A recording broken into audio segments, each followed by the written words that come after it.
Terima kasih pemirsa kembali di Create Up bersama saya Prisa Sampodatu.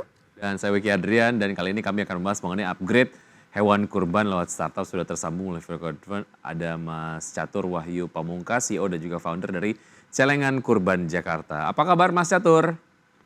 Alhamdulillah baik Pak. Baik. Gimana kabarnya? Kabar Kabar luar baik. biasa. Terima kasih sudah bergabung bersama kami di Create Up. Ini kalau bicara mengenai kebutuhan masyarakat akan hewan kurban ya, khususnya mendekati Lebaran Haji ataupun Idul Adha. Sejauh ini pertumbuhannya seperti apa Mas Catur? Alhamdulillah Pak. Tahun ini kebutuhan masyarakat akan hewan kurban itu cukup lumayan tinggi ya. Jadi kami sebagai penyedia hewan kurban ikut antusias juga dalam menyediakannya. Secara gambaran nih kalau dibandingkan dengan tahun lalu pertumbuhannya di tahun ini diperkirakan naik berapa persen Mas Catur? Itu bisa kurang lebih 20%-an ya. Beda-beda setiap penyedia sih Pak. Cuma kurang lebihnya kalau di kami itu 20% ada kenaikan. Berarti banyak juga ya yang sudah memilih hewan kurban ini online. Betul, betul Bu. Oke. Kami bahkan itu 90% Oh, online. 90% online. Iya, Baik. kalau di Oh, jadi kita bisa lihat jenis hewannya itu online, kemudian kita milih begitu? Teknisnya Iya, betul. gimana? Betul. Hmm, Jadi Jadi lebih teknisnya kita praktis. sampaikan dulu. Kita ada price list dari harga yang terendahnya sampai yang tertinggi, lalu customer memilih di range budget berapa. Kita kasih video-videonya di range budget yang dibutuhkan oleh customer. baik. Lalu apabila dibutuhkan video call, kita video call. Lebih Seperti efisien itu. ya? Oke. Ya, betul. Berarti ini dibelinya dari sudah lama kemudian digemukkan di Celengan Kurban Jakarta atau gimana sistemnya tuh Mas? Ya betul. Jadi ada beberapa customer, apalagi yang sudah paham dan terbiasa membeli hewan kurban, itu membeli hewan kurban dari jauh-jauh hari Pak. Ada yang dari 3 bulan, 2 bulan. Jadi beli di kami secara nominal sekian, 100%. Lalu sisanya tinggal kita gemukkan, nanti hari pengiriman insya Allah kita kirimkan ke masing-masing customer. Baik. Itu biasanya dapat hewannya lebih besar dibanding umumnya yang beli menjelang hari Idul Adha. Oh, itu yang membedakan ya, kalau beli jauh-jauh hari, kemudian Ya. disimpan dulu begitu ya sambil digemukkan, dibanding beli last minute begitu ya? Iya, nanti kita update Oke, perkembangannya gimana. biasanya kalau beli last minute biasanya lebih mahal ya Mas Catur ya? Betul, apalagi Oke. kalau misalnya kita buka di Jakarta, biasanya atau di kota, biasanya ada operasional ya Pak ya. Oke Mas Catur, saya pengen tahu dong ini kan namanya adalah Celengan Kurban Jakarta ya. Berarti ada konsep menabung untuk kurban nggak sih? Karena kan namanya celengan ya. Kalau misalnya saya Iya. pengen kurban tahun depan gitu, berarti bisa nyicil dari sekarang dengan konsep celengan ini atau kayak gimana konsepnya? Baik Pak, di platform kami itu menyediakan program atau wadah bagi masyarakat yang ingin berkurban dengan budget terbatas gitu. Jadi beranjak dari budget terbatas ini gitu, saya pribadi pun dulu juga pernah mengalami gimana mau kurban susah banget, kepake terus uangnya. Akhirnya kita bikin mudah menabung atau menyelengi. Jadi semisal kita membutuhkan harga hewan kurban 3 juta, masih ada waktu 10 bulan, kita tinggal bagi 3 juta dibagi 10. Jadi per bulan cicil 300.000. Oke. Setelah lunas, kita carikan hewan kurbannya, kita kirim video, kalau cocok kita ambil, kalau nggak cocok kita cari lagi yang cocok. Wah, menarik Seperti itu. sekali ya. Jadi niat itu akhirnya bisa terrealisasi biasanya karena kan kita nabung gitu. Betul. Nah, Ya betul. ada nggak kendala yang kerap dialami masyarakat saat ingin berkurban selain dari segi keuangan tadi? Banyak sih. Tuh, karena kan di era digitalisasi ini, masyarakat itu semakin aware tentang hari Idul Adha atau tentang kurban. Jadi demand atau kebutuhan tentang kurban ini semakin tinggi. Namun banyak juga dari masyarakat yang secara knowledge atau pengetahuan tentang kurban ini minim. Jadi dikhawatirkannya terjatuh pada hal-hal yang berseberangan dengan syariat. Contohnya seperti hewan kurban belum masuk syarat atau ada cacatnya dan yang lain sebagainya. Jadi dari sisi pengetahuan. Edukasi ya. Betul. Oke, artinya memang hewan-hewan kurban yang dijual lewat Celengan Kurban Jakarta semuanya sudah sesuai syariat dan juga sudah terkurasi ya? Iya betul Pak, karena kalau misalnya nggak sesuai dengan syarat sah hewan kurban, itu jatuhnya sebagai hadiah, bukan kurban. Baik. Pahalanya tidak.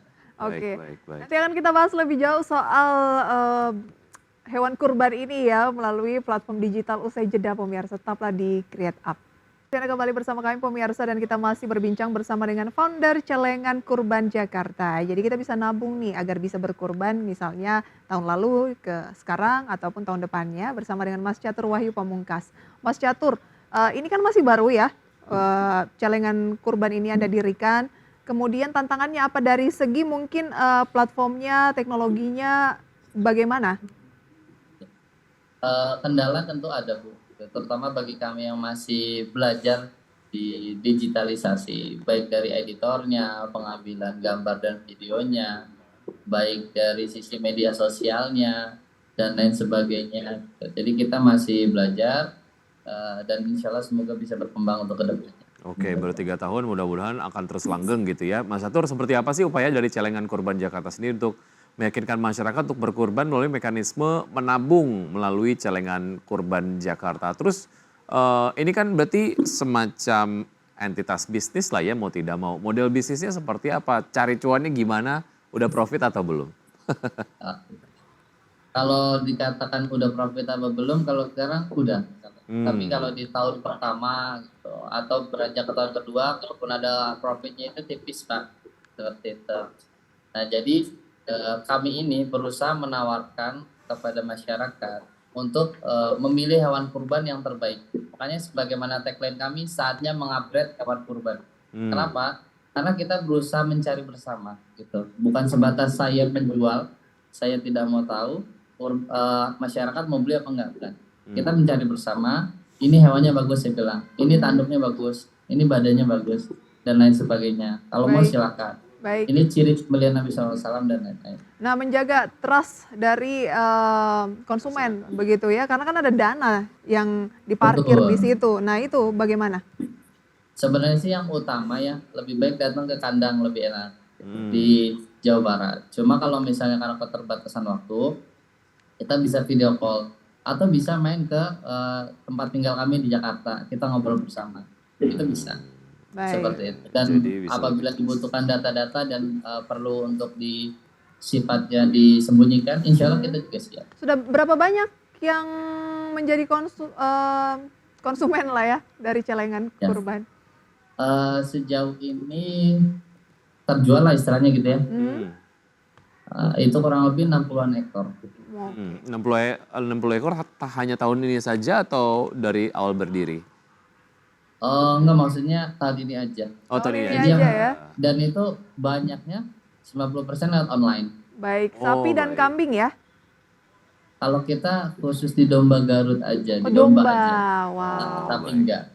Baik. Ya, semoga memang apa yang kemudian disampaikan, karena kan ini kalau dilihat dari kegiatan usaha gitu ya, memang ini menjadi sebuah kegiatan berekonomi yang harusnya menguntungkan satu sama lain, tapi di sisi lain dari point of view Anda juga sebagai penyedia platform juga mendapatkan berkah gitu ya, karena ada trust, kemudian juga ada ibadah di dalamnya.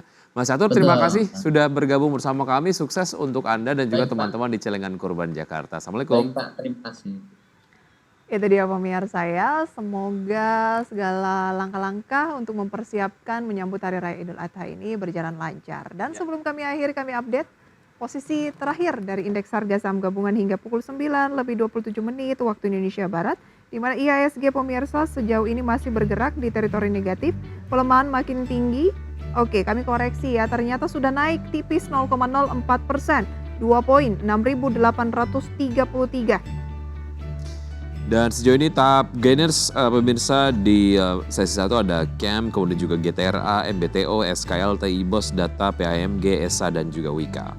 Top losers ada Bird atau Bluebird pemirsa yang turun 1,3%, BBHI atau Alobank, SPTO, Area, DSNG, PKTR, BIKE, Ayam, dan Buka. Dan perlu kami informasikan juga pemirsa, nilai tukar rupiah terhadap dolar Amerika Serikat sampai saat ini melemah 0,5% dan tembus 16.329.